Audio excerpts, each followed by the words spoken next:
This is targeted for mainly the husbands. I want to give the husbands a word of encouragement out of this video. There's information in here that's going to help the wife also.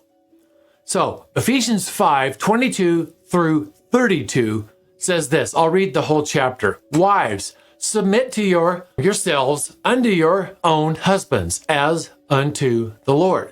For the husband is the head of the wife, even as Christ is the head of the church, and he is the Savior of the body. Therefore, as the church is subject unto Christ, so let the wives be to their own husbands in everything. Husbands, love your wives, even as Christ also loved the church and gave himself for it, that he might sanctify and cleanse it with the washing of the water by the word, that he might present it to himself a glorious church, not having spot or wrinkle or any such thing, but that it should be holy and without blemish. So ought men to love their wives as their own bodies. He that loveth his wife loveth himself. For no man ever yet hateth his own flesh, but nourisheth and cherisheth it, even as the Lord the church. For we are members of his body, of his flesh, and of his bones. For this cause shall a man leave his father and mother, and shall be joined unto his wife,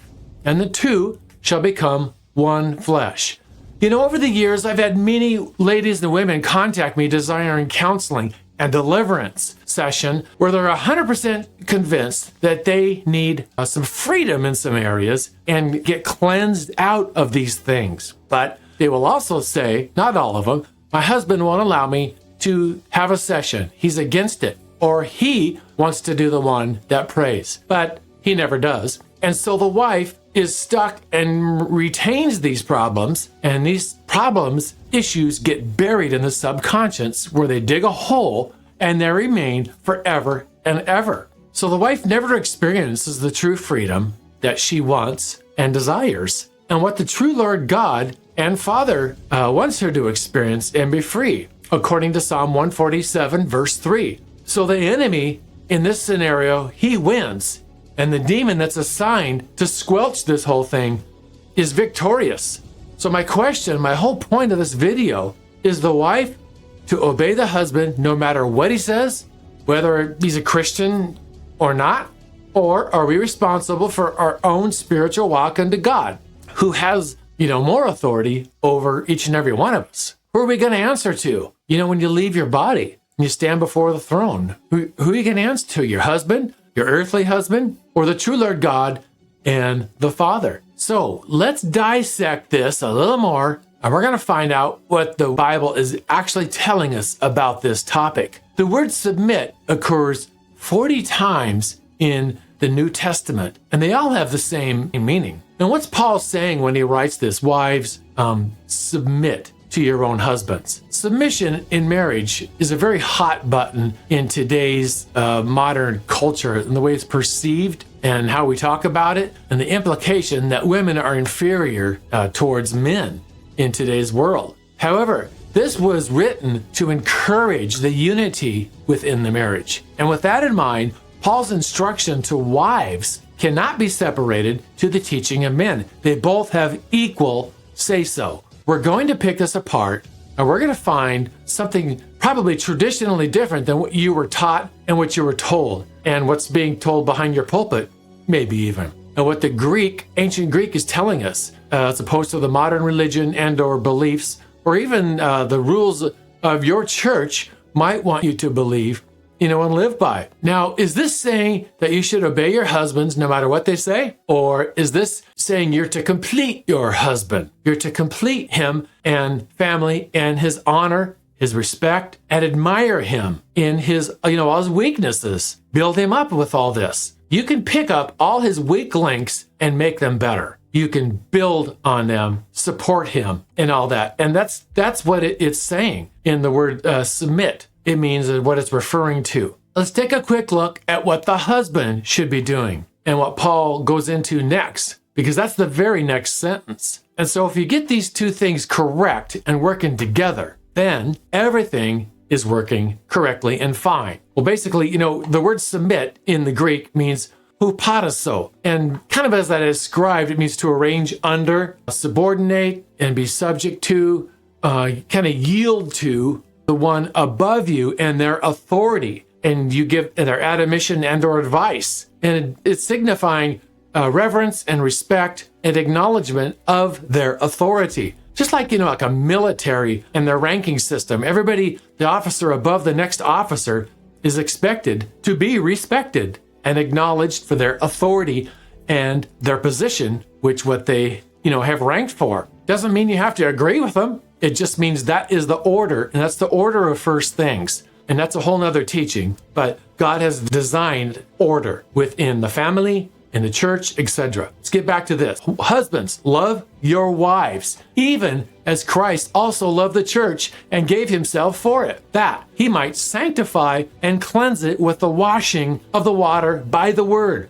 that he might present it to himself a glorious church, not having spot or wrinkle or any such thing, but that it should be holy and without blemish. The Greek word here he's using is the word agape, which means it's an unconditional love, where Christ gave himself for all of humanity in every living human being. It's a selfless, sacrificial act. And Paul notes this in this verse, that by doing this, it also benefits the husband.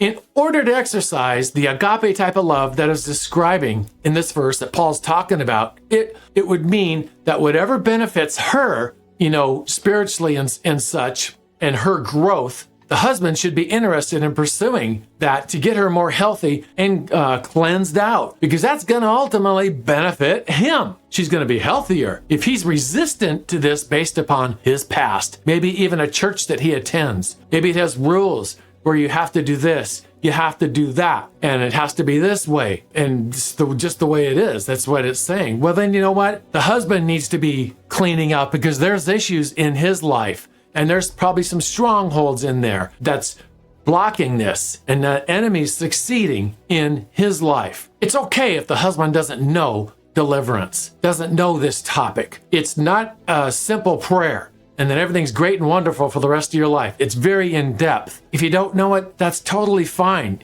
Nobody knows everything. That's why we seek out people who know things. We relinquish that to them to get rid of the trauma, the demons, the stronghold, etc. Whatever the case may be, it's totally okay. That's what we're supposed to do. We're supposed to seek out wise counsel. And that would be showing the love of God that Christ loved the church. Keep in mind that the husband and the wife both have equal worth with the true Lord God and the Father. None is of a higher value than the other. Each person will ultimately answer to the true Lord God and Father, if that's whom they truly serve, and that's their final authority. If one or the other is holding the other back from reaching that goal, then that's not what Ephesians 5 is encouraging us to do. It's referring to an honor and or a reverence. If the wife ultimately does what he says concerning, what we're talking about here, if the ministry is ignored all that, then she needs to research her own soul and getting herself cleansed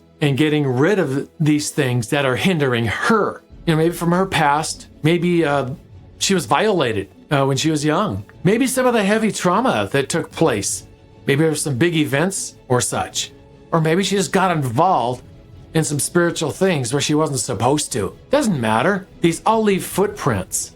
They all leave things that need to be cleansed out and be removed. But let's say now she's older and she wants to get cleaned out of these things, and she recognizes these things because, she keeps hitting these roadblocks, and she talks to her husband about it. He says, nope, I don't want you to do that. Not going to do it. Well, she ultimately has to answer to the Lord. So therefore, he's the one that takes the higher authority over the husband in this scenario.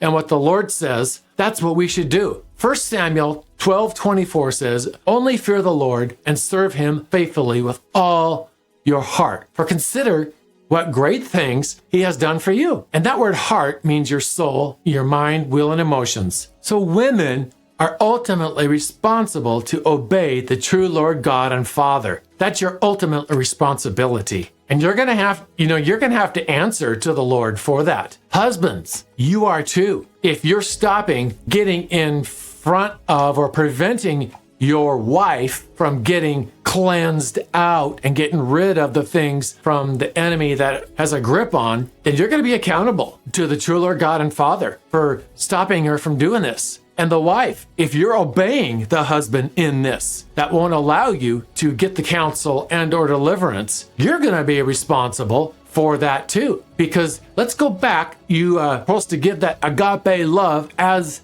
in the Lord. If you're husband, if you're giving that love as in the Lord to your wife, you're going to want her to be cleaned out. You're going to want her to be free and set free. And if you're not doing it, you're not doing that second half of Ephesians 5 explains to do. You're being disobedient to the Lord. Both people should want to advance each other's spiritual walk with Christ and not hinder each other. If you are holding back your spouse from receiving proper ministry, then 1, repent for your place that you're taking and let God restore your soul. Let him clean out your soul and get rid of these strongholds and such that are planted and imprinted into your mind. Nobody is without blame. Everybody can be blamed for something because the enemy is too great. Don't think just because you're a Christian that you walk on water. Not the case. That's a deception, and that is a lie from the enemy. There's some things that the enemy probably has going on in your life. So husbands, I encourage you, if your wife wants to get cleaned out and cleansed of some things, then find the proper person to help and get the stuff cleaned out. Get these strongholds and demons or whatever the case may be in her life.